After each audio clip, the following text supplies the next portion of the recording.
September 1929. Irving Fisher, America's most respected economist, stood before reporters and declared stock prices had reached what looks like a permanently high plateau. Fisher wasn't guessing. He had analyzed the data, studied the fundamentals, understood the new technologies reshaping America. Electricity, automobiles, radio. The economy had genuinely transformed. The old rules didn't apply anymore. 3 weeks later, the market collapsed. Black Monday erased 13% of the Dow's value in a single session. Black Tuesday took another 12%. By 1932, the market had lost 89% of its peak value. It wouldn't recover those losses for 25 years. Fisher himself lost millions, forced to borrow from his wife's family to survive. The man who promised prosperity had been destroyed by the same confidence that ruined millions of ordinary Americans. February 2025. Bitcoin hits new highs. Tech stocks trade at price-to-earnings ratios above 60. Financial commentators speak of artificial intelligence the way their predecessors spoke of electricity. This time is different, they say. The technology is real. The fundamentals have changed. History suggests otherwise. Not because technology isn't transformative. It is.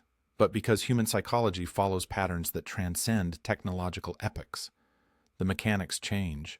The emotional sequence remains identical. Greed becomes euphoria. Euphoria becomes denial. Denial becomes panic. And panic becomes collapse. The 1920s proved the pattern. The 2020s are repeating it. Every financial catastrophe begins with a compelling story about why the old rules no longer apply. The 1920s story was electricity. By 1929, 78% of manufacturing capacity ran on electric power, up from 67% in 1921. Factory productivity surged. Assembly lines transformed production. The tangible improvements were everywhere.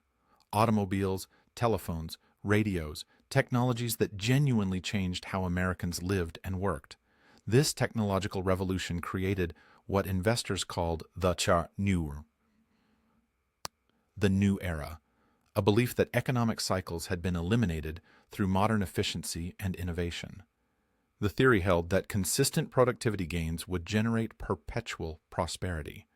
Recessions belonged to the primitive past. The future was growth without limits. The belief wasn't entirely irrational. Manufacturing output per worker had increased by half during the 1920s. Corporate profits were rising. Unemployment remained low. The economy was genuinely stronger than previous generations had experienced. The flaw wasn't recognizing progress. The flaw was extrapolating progress into infinity and pricing stocks accordingly. Investor behavior shifted fundamentally. Instead of valuing companies based on current earnings and tangible assets, markets began pricing intangible capital, future potential, innovative promise, growth expectations that extended decades ahead.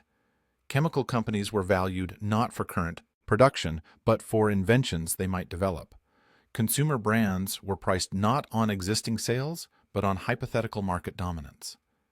This psychological transformation, from measuring what exists to betting on what might exist, creates the foundational distortion that enables every bubble. When investors prioritize potential over performance, valuations detach from financial reality. The market becomes what one observer later called a Tinkerbell market, sustained by collective belief rather than economic substance. As long as enough people clap their hands and believe, the illusion persists. The moment doubt spreads, everything collapses. The parallels to 2025 are precise. Artificial intelligence is the new electricity. The technology is real. Machine learning models can generate text, images, and code that would have seemed impossible a decade ago. Companies are integrating AI into operations, potentially transforming productivity the way electrification transformed manufacturing. But valuations reflect belief rather than results. NVIDIA trades at price-to-earnings ratios above 65, meaning investors pay $65 for every dollar of a current profit. The justification is growth. AI will reshape computing, and NVIDIA provides the infrastructure. The logic echoes 1929. Technology is transformative, therefore current valuations are justified by future dominance. The problem is mathematical.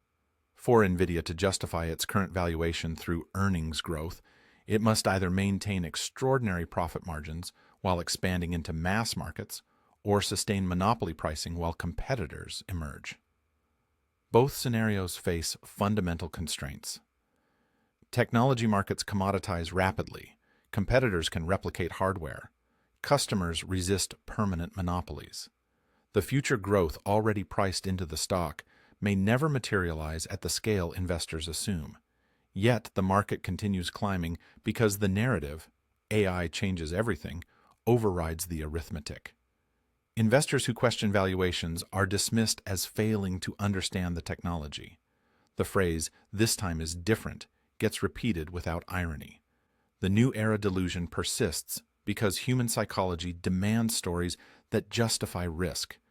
For speculation to reach catastrophic scale, society must first abandon caution. Before 1900, debt carried moral stigma in America. Religious and cultural traditions emphasized thrift, savings, and living within means. Borrowing was associated with failure, irresponsibility, and sin. This moral framework constrained economic activity, but prevented systemic collapse through excessive leverage. The transformation began with consumer credit.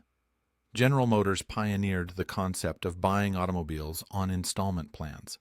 The company recognized that few Americans could afford cars through cash purchases, so it created financing divisions that allowed buyers to pay monthly.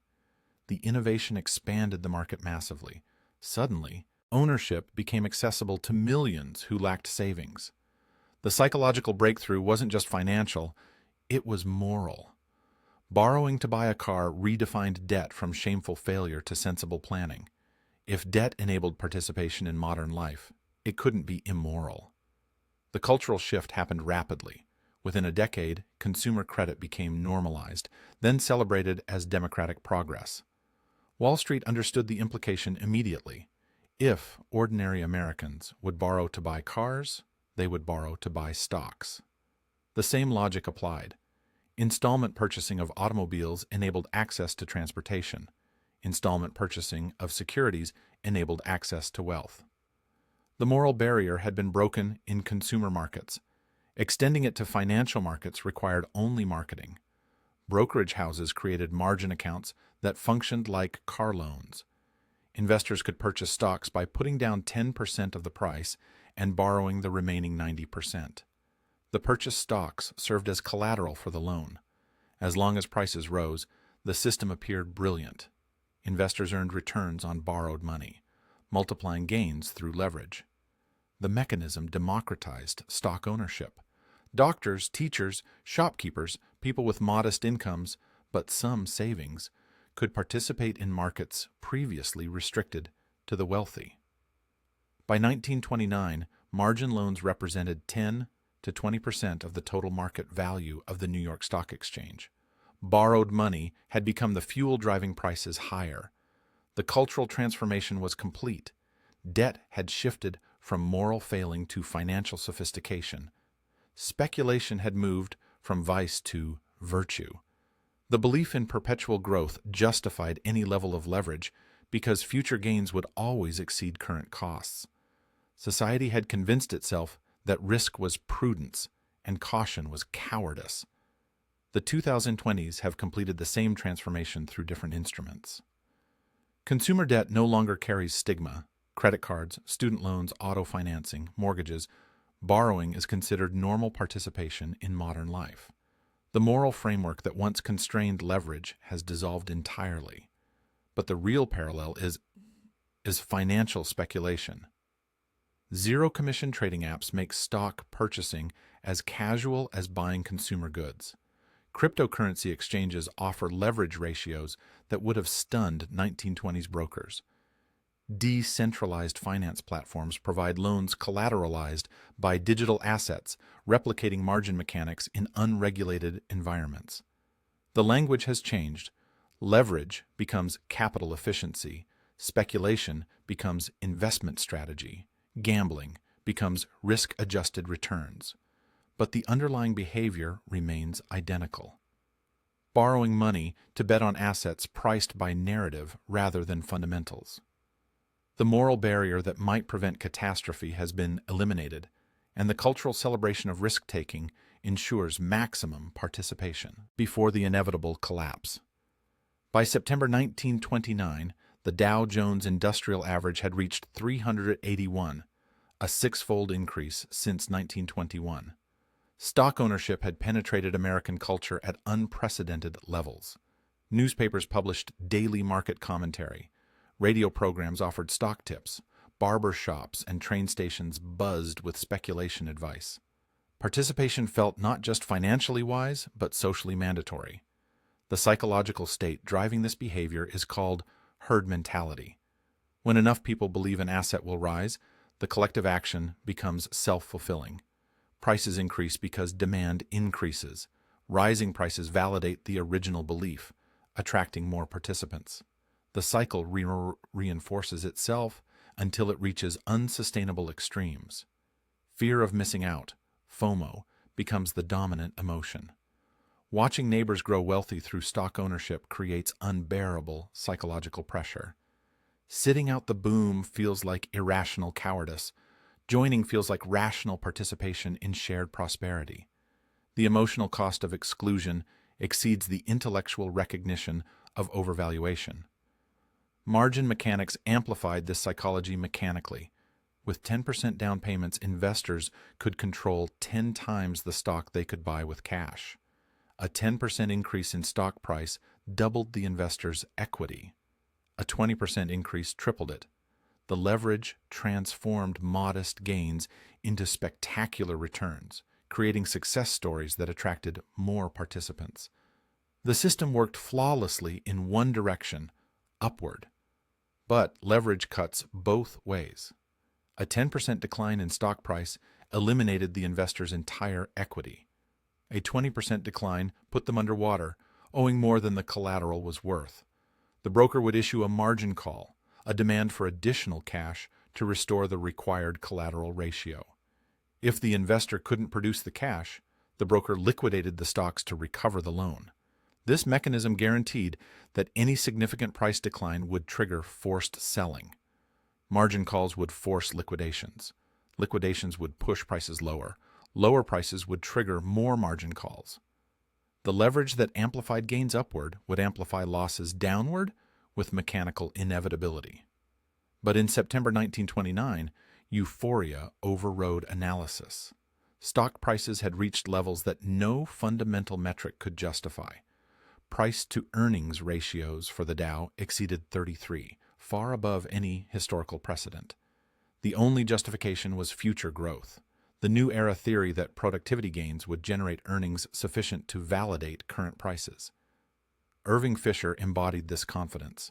His proclamation that stocks had reached a permanently high plateau wasn't con artistry, it was sincere belief based on economic analysis.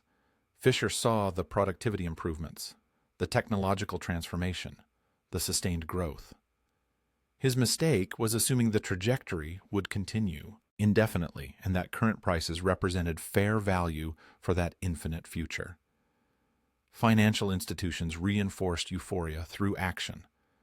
When prices began fluctuating in September, bank presidents publicly purchased large blocks of shares at high prices to demonstrate confidence. Charles Mitchell, president of National City Bank, personally bought stocks to signal stability. The message was clear. Sophisticated insiders believed prices were justified. Skepticism was unsophisticated. The 2020s have replicated this machinery with digital efficiency. Social media platforms accelerate herd behavior beyond anything possible in 1929. Reddit forums organize collective buying campaigns. Telegram channels coordinate cryptocurrency purchases. Twitter influencers promote tokens to millions of followers simultaneously. The velocity of information and misinformation has increased exponentially, compressing the boom-bust cycle. Trading apps have gamified speculation through behavioral design. Animated confetti celebrates trades. Push notifications highlight volatile stocks. Randomized rewards encourage frequent trading. These features exploit cognitive biases deliberately. The companies profit from trading volume, so they engineer interfaces that maximize impulsive decisions. The business model depends on payment for order flow. Brokers sell trade information to high-frequency traders who profit from the spread. More trades mean more revenue. The incentive structure encourages maladaptive overconsumption of trading activity, exploiting overconfidence and sensation-seeking impulses. Cryptocurrency exchanges have recreated margin mechanics through leverage tokens and decentralized lending. Platforms offer 10x, 50x, even 100x leverage on digital assets. Investors can control massive positions with tiny collateral, amplifying gains and losses identically to 1929 margin accounts. The difference is speed. Crypto markets operate continuously, margin calls execute instantly, and liquidations cascade within minutes rather than days. The euphoria is identical. The machinery is more efficient. The outcome is predetermined. As September 1929 progressed, subtle signals indicated structural stress. Prices would drop sharply, then recover through coordinated buying by financial institutions. The volatility reflected fragility. The market was sustained by belief reinforced through deliberate intervention rather than genuine demand. Economists and financial leaders faced a choice: acknowledge overvaluation and risk-triggering panic, or maintain confidence and hope for orderly adjustment.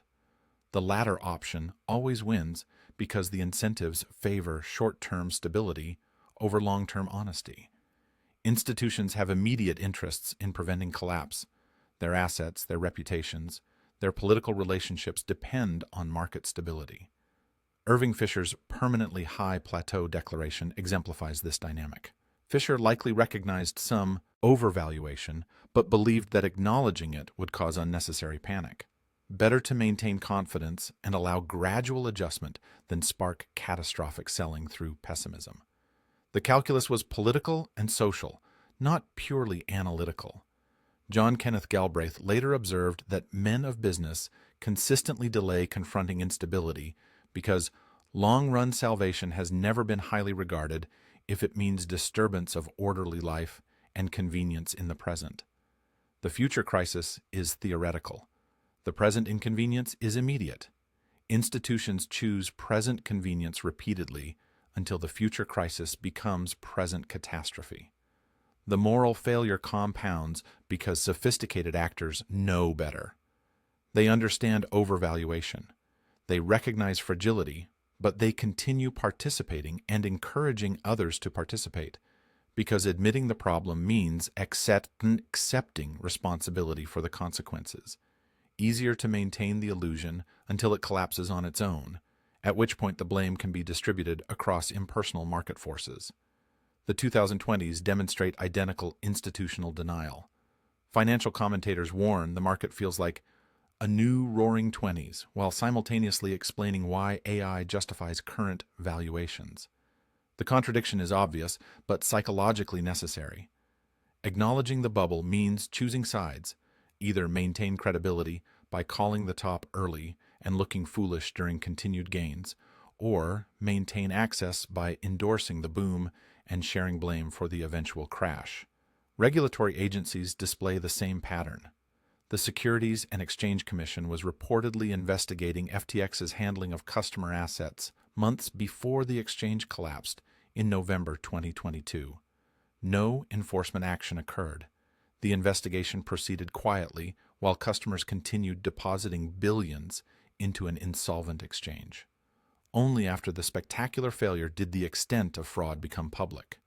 This pattern, regulators gathering evidence of misconduct but failing to act until catastrophe forces action, repeats across financial history. The Bernie Madoff Ponzi scheme operated for decades despite multiple investigations. The 2008 mortgage crisis developed over years while rating agencies stamped fraudulent securities with AAA ratings. Regulatory capture and institutional inertia prevent intervention until the bubble bursts on its own. The conclusion is uncomfortable. Institutions cannot prevent bubbles because their incentives favor participation until collapse. The only force powerful enough to expose systemic fraud and unwind extreme leverage is the crash itself. Regulatory reform always follows disaster, never prevents it. October 1929 began with fragility masked as confidence. Prices had stabilized after September's volatility. Public statements from financial leaders emphasized strength. The narrative remained intact, temporary adjustments within a secular bull market. Research suggests the crash wasn't triggered by specific news, but by structural constraints. Throughout 1929, regulators had gradually tightened margin requirements, reducing the leverage available to new investors. Existing investors remained highly leveraged, but the flow of new borrowed money slowed. This constraint, combined with modest price declines in September, trapped enough leveraged investors to fracture confidence. The system depended on rising prices to sustain itself. Leverage only works when collateral values increase. Once prices stagnated, highly leveraged investors faced margin calls. Initially, they met these calls by selling other assets or borrowing from other sources. But as calls accelerated, liquidity dried up. Forced selling began. October 28th, Black Monday, the Dow declined 12.8%. The selling wasn't driven by economic news. It was driven by margin liquidations. As prices fell, more investors hit their margin thresholds. Brokers issued more calls. Investors who couldn't provide cash had their positions liquidated. These forced sales drove prices lower, triggering more margin calls, creating a mechanical feedback loop. October 29th, Black Tuesday, the Dow fell another 11.7%. The psychological shift was complete. Loss aversion took over. The emotional pain of holding depreciating assets exceeded any hope of recovery. Investors sold everything to escape further losses. The rush for exits overwhelmed the market's capacity to match buyers with sellers at orderly prices. The crash wasn't an economic event. It was a liquidity crisis and confidence collapse. The underlying economy hadn't suddenly deteriorated. Corporate earnings hadn't vanished. But the market's structure, massive leverage secured by the assets being purchased, guaranteed that any sustained decline would become catastrophic. By November 1929, the Dow had lost 40% of its value. But the real destruction was just beginning. As stock wealth evaporated, the broader economic effects cascaded. Consumers who had felt wealthy because of stock portfolios reduced spending. Businesses facing declining demand cut production and laid off workers. Unemployment rose, reducing demand further. Banks holding loans secured by worthless stocks failed, wiping out depositors. The feedback loops, financial into economic into financial, reinforced each other downward.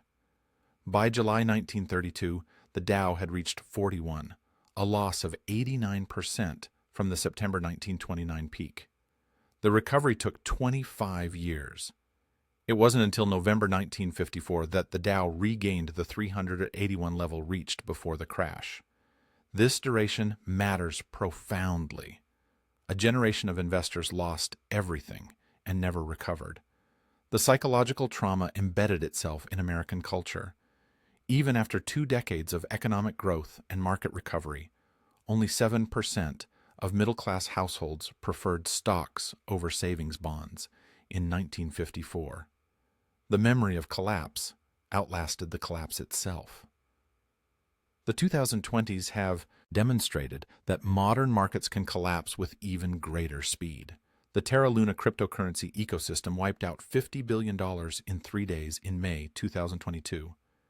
The visibility of blockchain transactions accelerated the panic. Investors could watch each other fleeing in real time, creating instantaneous herd behavior. Critically, the losses distributed asymmetrically. Wealthier, more sophisticated investors recognized the danger first and exited early with minimal losses. Poorer, less sophisticated investors ran later and absorbed the largest losses.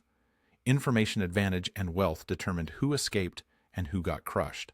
FTX collapsed in November 2022, evaporating $32 billion in valuation within days. The exchange had been using customer deposits to fund risky bets by its trading affiliate, Alameda Research. When those bets failed, the exchange was revealed as insolvent. Customers lost billions. The fraud was old-fashioned, an exchange gambling with customer money, but the velocity was modern. The collapse happened faster than regulatory intervention could occur. The mechanisms have changed. The emotional sequence hasn't. Euphoria sustained by leverage breaks the moment prices decline. Forced selling accelerates the decline. Panic overwhelms rational calculation. And the aftermath scars participants for decades. The magnitude of the 1929 crash and subsequent depression created political will for fundamental reform. Markets in the 1920s had been lawless. Fraudulent securities, insider manipulation, undisclosed conflicts, and extreme leverage operated without constraint. Public rage demanded action. Congress passed the Securities Act of 1933 and the Securities Exchange Act of 1934, establishing the Securities and Exchange Commission. The mandate was clear: restore public confidence through transparency, reduce fraud through enforcement, and limit dangerous leverage through regulation. The SEC succeeded in preventing a literal repeat of 1929. Margin requirements for stock purchases were restricted. Investors could no longer buy stocks with 10% down payments. Disclosure requirements forced companies to provide financial statements. Insider trading became illegal. The most blatant frauds that had characterized the 1920s became prosecutable. But regulatory reform is inherently reactive. It addresses the specific mechanisms of the previous crisis while market participants engineer new vulnerabilities. The SEC prevented 1929-style margin speculation in public stocks. It didn't prevent, and couldn't prevent, leverage from migrating to derivatives, private markets, and unregulated digital assets. The 2008 financial crisis demonstrated this clearly. Despite extensive SEC oversight, financial institutions constructed massive leverage through mortgage-backed securities, collateralized debt obligations, and credit default swaps. The complexity obscured the risk. Rating agencies stamped garbage securities with Chepelton Pegray ratings. When housing prices stopped rising, the entire structure collapsed, requiring trillions in bailouts. The SEC also failed spectacularly in individual cases.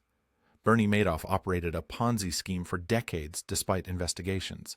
Harry Markopolos provided detailed evidence of fraud to the SEC multiple times. The agency failed to act, allowing billions more in losses.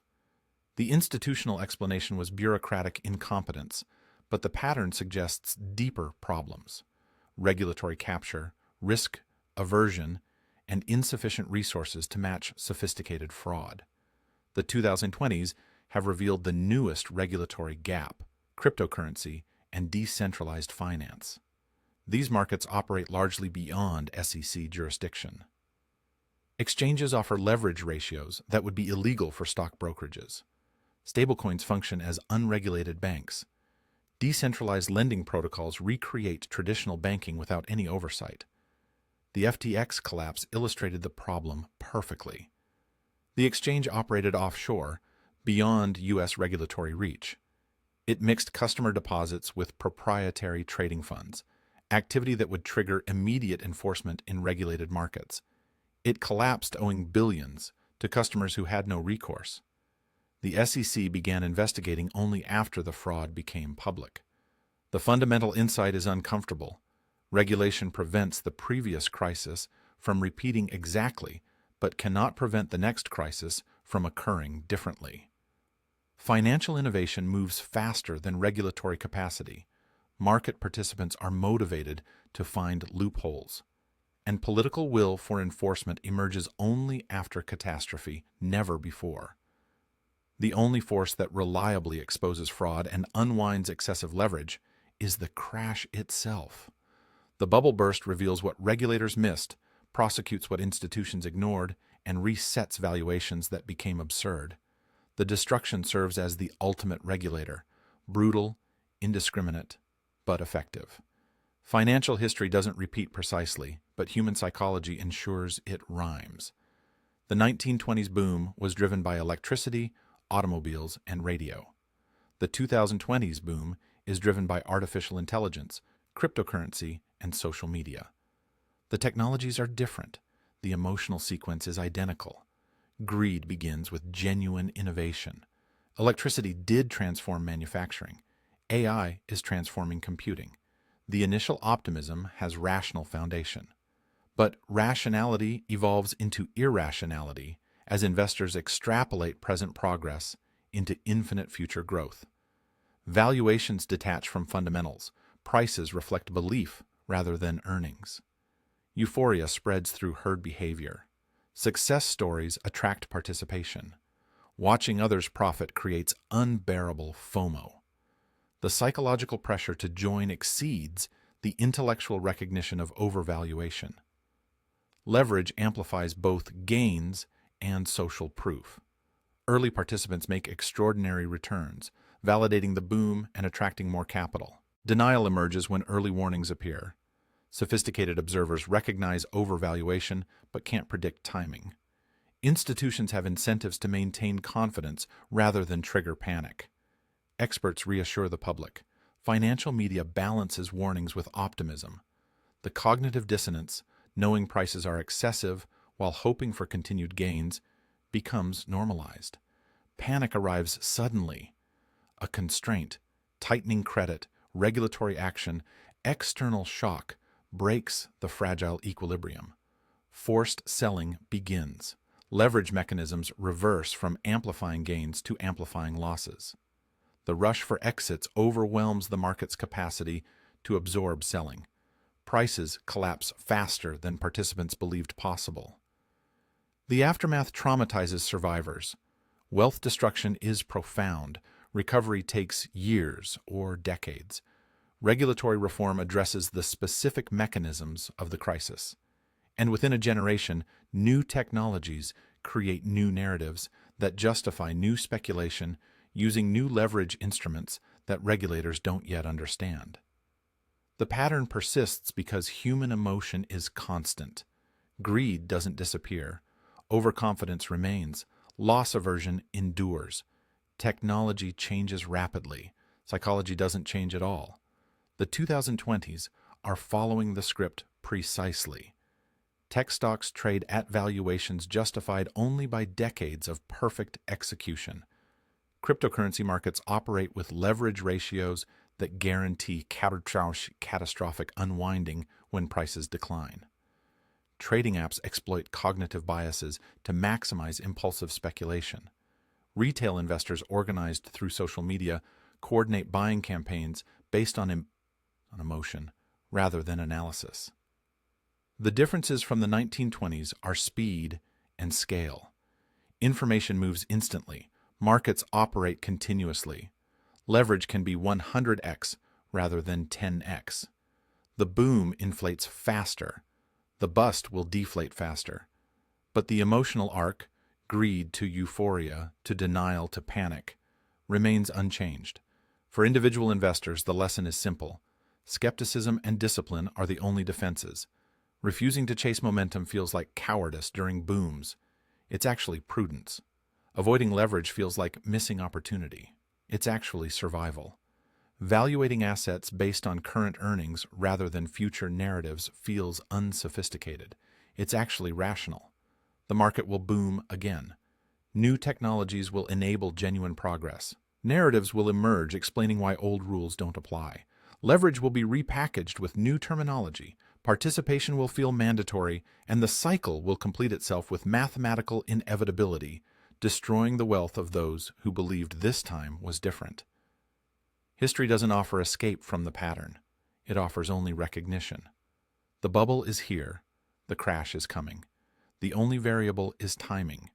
And when euphoria overwhelms caution, timing doesn't matter until it's too late.